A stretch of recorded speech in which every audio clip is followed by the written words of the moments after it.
Video will be about tone and voice. So this image of tone shows how it plays a major role in any writing agenda.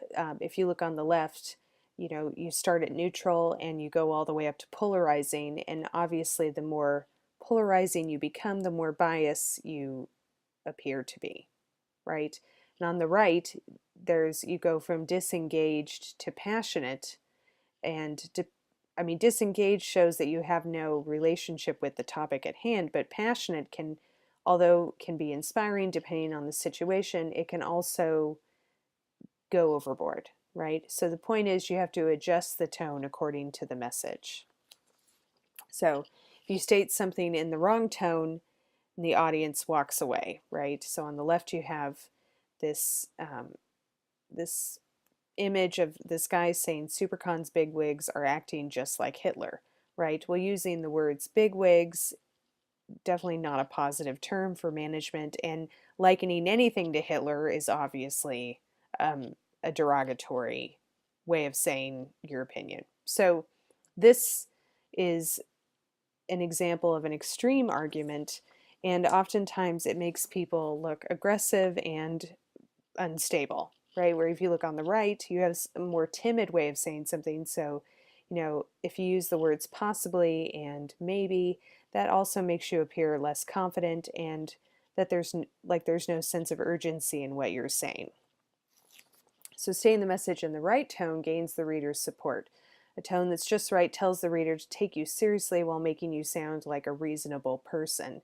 And you do want to seem like a reasonable person, because oftentimes if you're not, it's the reasonable person that people listen to.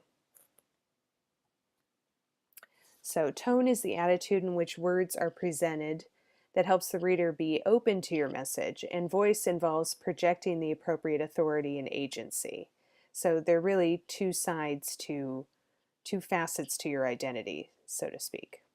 So you want to pay attention to your tone and your voice, and then adjust them for effect. So this person says, I always need to think about the audience I'm trying to reach in my rhetorical situation and make sure I adjust my tone and voice to get the effect I want, right? And that goes back to that original image.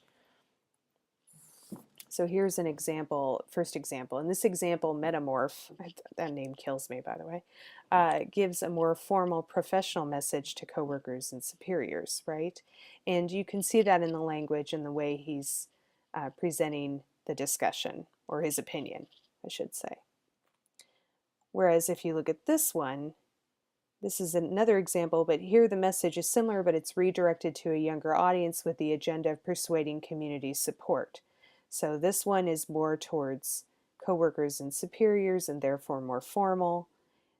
This one is directed to the community and is more personable.